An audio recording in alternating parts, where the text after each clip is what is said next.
Good evening, everyone. My name is Shlok, and I'm here to talk about accessibility. So, before I start, I would like to ask how many of you know what accessibility is? Okay, and how much you implement it in your daily codes? Okay, quite less. Okay, so I will try to share what I have learned with you, and maybe I'll try to learn from you guys as well. Okay, so the reason that I have chosen this title is because usually when we are talking about developing a website, the first thing that comes to mind that how good that looks, or how easily how easy the UI is, how easily everything is can be accessed if I go and click on, let's say, your product, what your product does, like the about button or something like that. So in that case, it should be there in the top. The user can, or the anyone who is visiting your website for the first time can see it, and it will be easily accessible to use. So that is the first thing. But the one thing that we always miss is that we are looking at an audience who is able to see the screen and operate on it using the mouse. But what about people who are not able to see the screen, who are using only keyboard or some assistive technologies to operate or visit your product or anything like that? So my talk will be focused on those scenarios.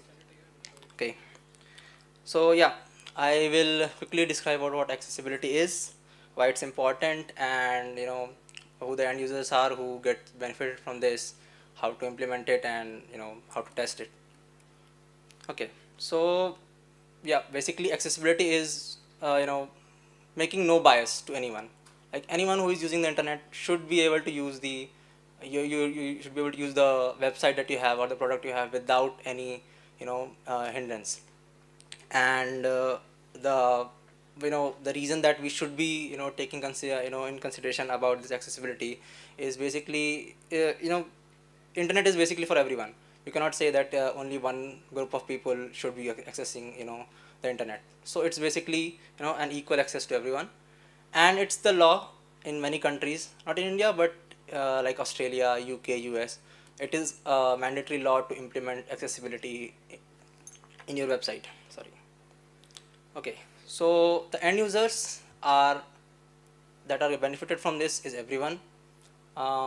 Let me, like, if one small example that we use is that when we want to switch tabs between, when we are working and switching tabs between your VS Code and your Chrome, so use the Alt tab.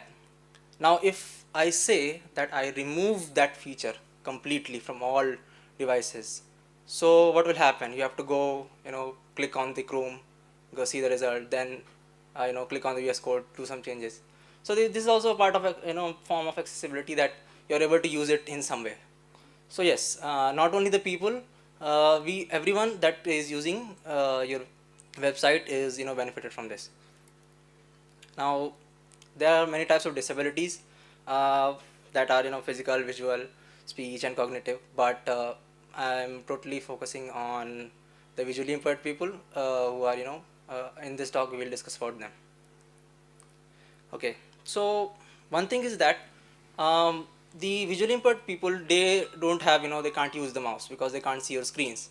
So what they do is they usually either uh, navigate the website through the the arrow keys or the tab key.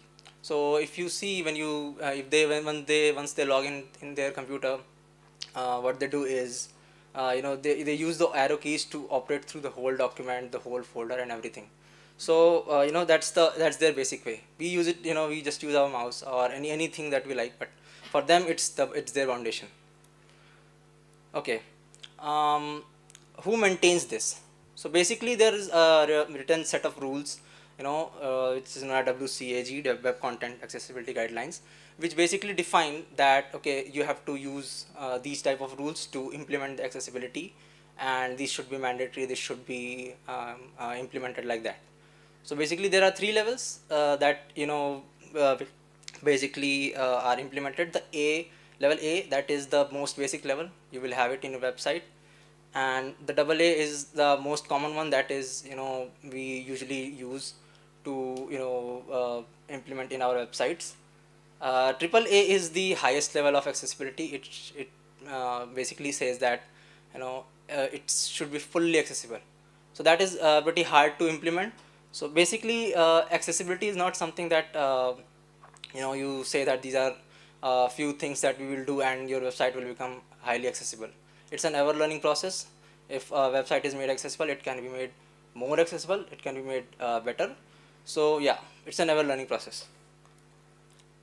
Okay, so I would like to discuss about semantic tags. I think everybody already knows about it. So basically, semantic tags are the ones that they are the tags that convey the things that they say according to the name, to their name. So basically, if there is a button, that means it's a button. If you click on it, something will happen. But so these are basically the semantics that some examples of the semantic tags are label, header, footer, and these semantic tags I will be using in the code that I have. And let's see how it goes. One simple rule that I have taken, one example that I have taken is we have to use buttons for buttons. We should not use divs or span for the buttons. I'll show that example in the next slide. Okay. The next thing that we will discuss about is tab index. So basically, the clickable items like button or checkboxes, these are focusable items by default. You don't have to do anything. Tab index is one attribute which you can use to um, create focus on the elements that are not by default focusable, like a simple div element.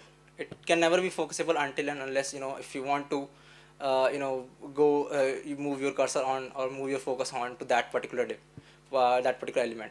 So yeah, tab index is one attribute that you can use to make that focusable. How we will do it, I will show it in the demo. So basically, in my implementation, I will show you two forms, A and B. A is a highly accessible form which has all the accessibility features, and B is a normal form, and we'll be operating through the keyboard only. We will not use the mouse when we are navigating through the form, and how we can operate the form only using keyboard. I'll also show how to trap the focus when we are opening a pop-up, why it's important, and how we can implement it. And there are certain other things that I will know, like for example, there is a label tag, right? Label is basically a name for any element. So when we had the label, and why area label was required. So yeah, I will show that as well. And then I have another example in which I'll show what's the difference between a button and a div with role equals to button, and then how can you use the tab index. Okay, let's get into some code.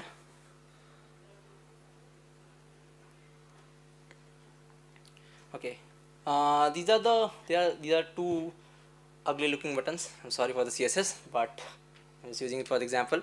So when you see this, you'll see that they look the same. If anyone would say, they would say like, yeah, these are two buttons. If I click on the let's say the first one, it's showing the console. Yeah, I clicked on the first button, and if I go and click on the second one, it's going on. It's going to say click on the second. So it's just a check that I have added. So, but if I tell you that these are not buttons, but one of them is a button and another one is a div. So I'll show you the code. Yeah.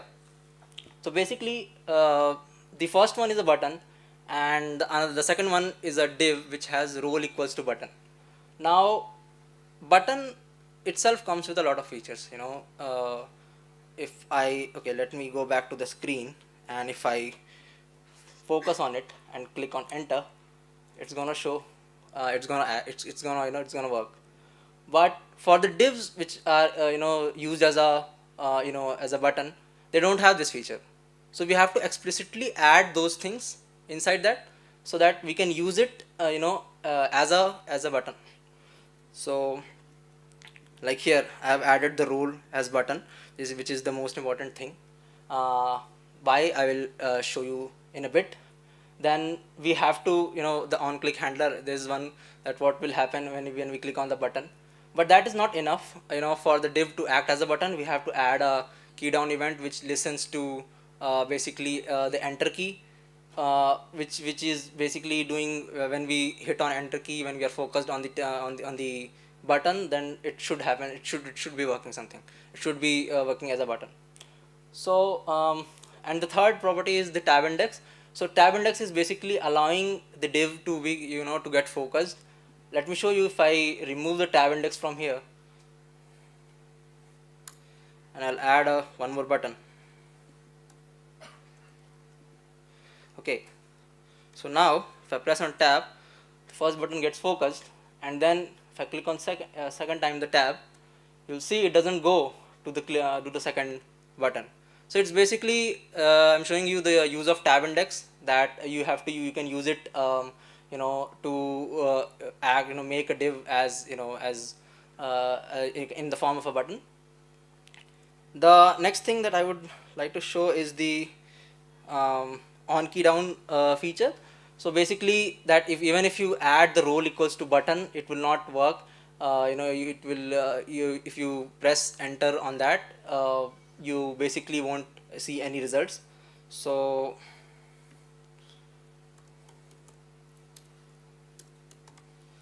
let me add it real quick.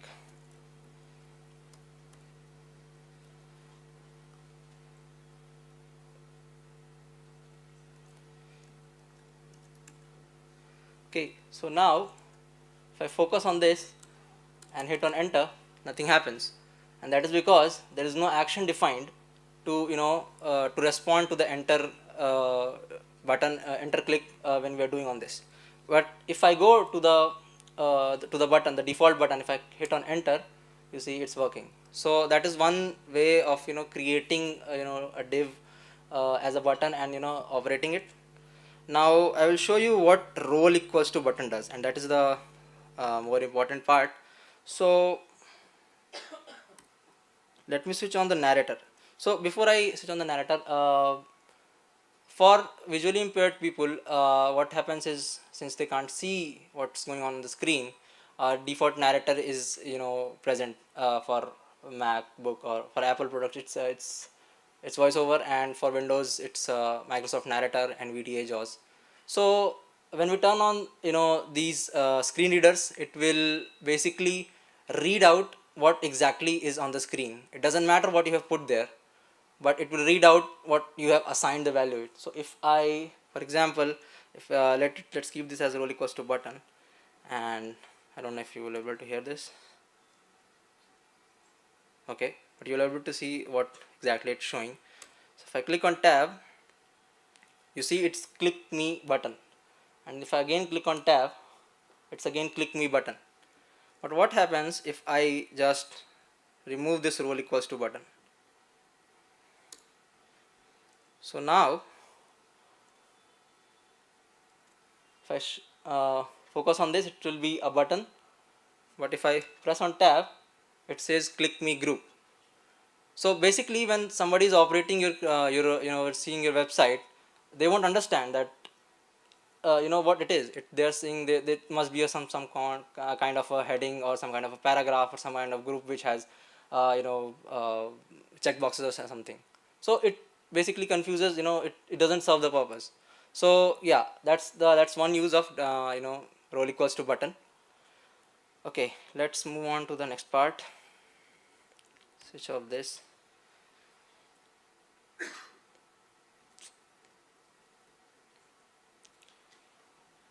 Okay. Okay, so first I will be showing you basically the form which is not accessible, and again apologies for the CSS. It's the ugliest looking form that you can see as a front-end developer, but it will serve the purpose.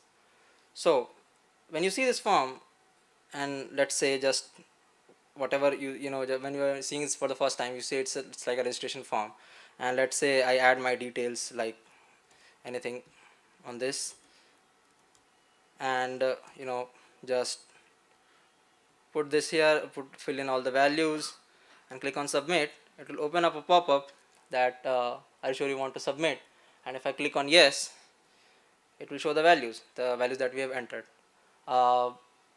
Yeah, it works fine. It works when we are using it via mouse, it works completely fine. But what happens if I use it, or if I operate it only using keyboard? So now I will be using only via keyboard. If I press on tab, it goes to the first element, then to the email, to the preferred framework, then city, then submit. And if I click on submit, it will open the pop-up. But now when it opens the pop-up, basically you want the user to know that the pop-up has opened, right? But you see the focus is still on the submit button. It doesn't go out of that submit button. It has to go, to the pop-up. So now if I press on tab again, it will go to the reset button. This is not something that you want your user to face, because when he clicks on submit, either he has to hear something like close this dialog button, or are you sure you want to submit, something like that. But if you don't uh, if it doesn't go to there, if it's still showing the submit button, then it's not going to be a useful thing. So now if I press on tab, then it goes to the cancel button. Now again, this pop-up is basically we add a cross icon right on the right top corner. So basically the first focus should always be the cancel button, so that someone who hears it, it should be they can close the dialog. So now when we are on the cancel button, then we go on yes, then we go on the second option no, and now if I press on tab, the focus goes out. Now how does the user know that the focus is going out? He doesn't know. He will hear something like the title name. So that will be a bad user experience. So now I will show you the form that is fully accessible. Yeah, 5 minutes.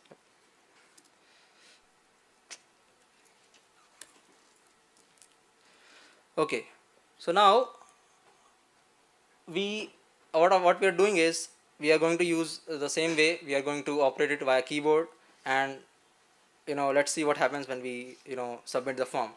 So now let's see, I enter the name, the email, and let's say we choose the framework, and then by the way, I'm using the tab key to operate through all of it. I am not using my mouse. And then we go on submit, and when I hit enter, you see it goes to cancel. That's how it should be, because now the user knows that a dialog has opened. Now how the user knows, let me show you very quick. If I open the narrator app, if I click on submit, it says submit button main. It says main because it's in the main element. So if I click on submit, the first thing that the user will hear is close this dialog button. Are you sure you want to submit? Click yes to confirm, no to go back. So basically the user will hear this, and he will understand that okay, a pop-up has opened, and it basically is asking whether you want to submit it or not. Now one thing, if you notice that if I clicked on submit, you see you're seeing click yes to confirm, no to go back to the form, but you can't see it on the screen, obviously. But because when you are designing a pop-up, you don't want so much of extra text to be there. So this is achieved by using area label. And if I show you here, if I go to form A, this is the one. Let me turn it off, and yes, so this is basically the main function of area label, the property. We can use this property to we can write anything on the screen, and that will be perfect for according to whatever the space is there, whatever the design is there. But we can write anything that speaks out by the narrator. So that is one of the most advantages of area label. And here I will explain one more thing, that is label versus area label. So you cannot always add label is basically adding basically a name for what your focus is on. So let's say for this example, this input element which has the the name. So for that the label will be the name. So it's always recommended to use a label with whenever you are using the forms. And okay, now this is done. Since we have lesser time, I will just quickly show one more thing, and then we can conclude the talk. So we have a few testing tools that we can test our accessibility through. For example, Axe, DevTools, Lighthouse, Wave. Personally, I would recommend. I use Axe. It's only because I've used only Axe, and I've only seen Lighthouse, operated by others. And then we have already discussed about the screen readers, that are there like for Windows and NVIDIA, and um, I will just quickly show one more demo for the form. So how to use the Axe dev tool. You go here and you have to install the Axe, and you just create a scan of all page. you know right now it's showing zero issues. That's because everything is implemented correctly. We are using a main heading, we are using a title which is form A, and we are also using the label elements and everything. So if I go here and if I just remove this label very quick, and if I run this again, it will show the error, the form elements must have labels. So this is how you can use. Obviously we can always improve, and find, the more we use, the more we'll understand this. I think that's pretty much it. Talking about my social presence, I am easily accessible. Just type in Shlok Sri anywhere and you will find me. Yep, that's it. Thank you.